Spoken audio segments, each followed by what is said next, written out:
जब भी घर में एक छोटा बच्चा रोता है तो उसे शांत कराने के लिए सबसे पहले क्या याद आता है? ज्यादातर लोगों का जवाब होगा चूसनी। एक पल में रोना बंद और घर में शांति।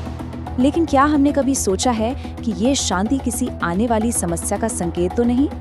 आज हम इसी आम सी दिखने वाली चीज के पीछे की कहानी को समझेंगे। तो सवाल यही है कि बच्चे को मिलने वाली ये झटपट शांति क्या वाकई उसके लिए अच्छी है, या हम अनजाने में ही किसी लंबी मुश्किल की नींव तो नहीं रख रहे? चलिए मिलकर इस सवाल का जवाब ढूंढते हैं।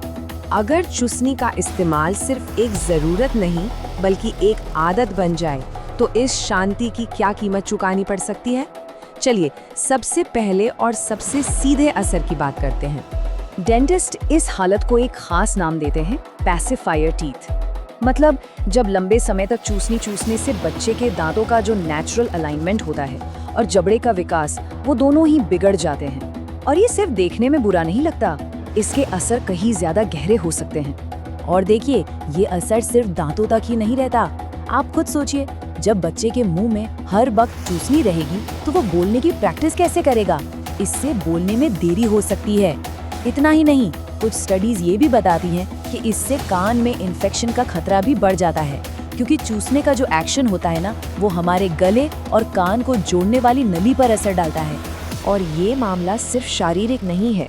जैसा कि डॉक्टर मोना डेलाहुक कहती हैं, बच्चे भावनात्मक सुरक्षा के लिए चूसनी पर निर्भर हो जाते हैं। वो खुद को शांत करना सीखने के बजाय हर तनाव भरी सिचुएशन में एक बाहरी चीज पर डिपेंडेंट हो जाते हैं। ये कुछ ऐसा है जैसे बड़े होकर हर छोटी मोटी परेशानी के लिए हमें किसी बाहरी सहारे की जरूरत पड़ने लगे। और फिर आता है साफ सफाई का एक बहुत बड़ा मुद्दा। जरा सोचिए, एक चूसनी जो जमीन पर गिर जाती है या बस ऐसे ही बैग में पड़ी रहती है, वो तो कीटाणुओं का घर बन जाती है। इससे थ्रश जैसे फंगल इन्फेक्शन हो सकते हैं जो बच्चे के लिए बहुत तकलीफदेह होते हैं। और छोटे बच्चों की इम्यूनिटी तो वैसे भी कमजोर होती है, तो ये एक बहुत बड़ा रिस्क है। अच्छा, इतने सारे नुकसान सुनकर शायद यही लग रहा होगा कि चूसनी तो बहुत ही खराब चीज है। लेकिन क्या हमें इसका इस्तेमाल पूरी तरह बंद कर देना चाहिए? रुकिए, कहानी में एक और पहलू भी है। तो यहाँ एक सीधी सी तुलना है। एक तरफ कुछ स्टडीज मानती हैं कि सोते समय चूसनी देने से SIDS यानी अचानक शिशु मृत्यु सिंड्रोम का खतरा कम हो सकता है, जो कि एक बहुत बड़ा फायदा है। लेकिन दूसरी तरफ इसके नुकसान भी साफ है, जैसे दांतों पर असर और कभी-कभी स्तनपान में भी मुश्किल आना। तो सबसे जरूरी बात ये समझनी है, चूसनी को एक बुरी आदत नहीं बल्कि एक टूल, एक उपकरण समझिए। और किसी भी टूल की तरह ये जानना जरूरी है कि इसका इस्तेमाल कब, कहां और कैसे करना है। तो अगर चूसनी का इस्तेमाल करना ही है तो इसे सुरक्षित और समझदारी से कैसे किया जाए, आइए इस पर बात करते हैं। दुनिया भर की हेल्थ ऑर्गेनाइजेशंस जैसे कि अमेरिकन एकेडमी ऑफ पीडियाट्रिक्स एक साफ टाइमलाइन बताती हैं। शुरुआती 6 महीनों में इसके फायदे हो सकते हैं, लेकिन 6 महीने के बाद धीरे धीरे इसकी आदत छुड़ाने की कोशिश शुरू कर देनी चाहिए। और कोशिश ये होनी चाहिए कि 2 से 3 साल की उम्र तक ये आदत पूरी तरह छूट जाए। और हाँ, आदत छुड़ाने का मतलब बच्चे से जबरदस्ती करना बिल्कुल नहीं है। इसे धीरे धीरे करें।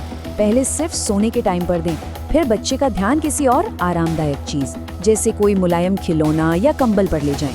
याद रखिए, इस पूरी प्रोसेस में प्यार और धैर्य सबसे जरूरी है। और हाँ, साफ सफाई को कभी भी हल्के में मत लीजिए। पहली बार यूज करने से पहले उसे उबालना बहुत जरूरी है। अगर वो जमीन पर गिर जाए तो सिर्फ पोंछ कर नहीं बल्कि साबुन और गर्म पानी से धोकर ही बच्चे को दें। और एक आम गलती जो कई लोग करते हैं, उसे अपने मुंह में डालकर साफ ना करें।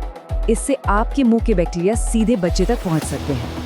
हमने चूसनी के फायदे, नुकसान और सही इस्तेमाल के बारे में बात की, लेकिन अब हम उस सबसे जरूरी हिस्से पर आते हैं जो इन सभी नियमों और सलाहों से भी ऊपर है।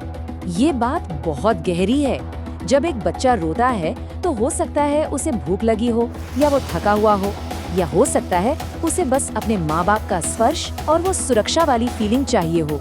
चूसनी उसे चुप तो करा देगी, लेकिन क्या वो उसकी असली जरूरत पूरी कर रही है? तो अगली बार जब बच्चा रोए तो उसे चुप कराने से पहले एक पल रुककर सोचिए। बच्चे का रोना भी तो एक भाषा है, बस उस भाषा को समझने की कोशिश करनी है। क्या वो ध्यान चाहता है? क्या उसे आराम चाहिए, या वो बस आपकी गोद में सुरक्षित महसूस करना चाहता है? और आखिर में बात सिर्फ इतनी है, एक चूसनी एक आसान रास्ता हो सकती है, लेकिन सच्ची देखभाल, समझ और जुड़ाव से आती है। ये जानने से कि बच्चे को उस पल में असल में क्या चाहिए, क्योंकि सही देखभाल सिर्फ आदतों से नहीं, समझ से शुरू होती है।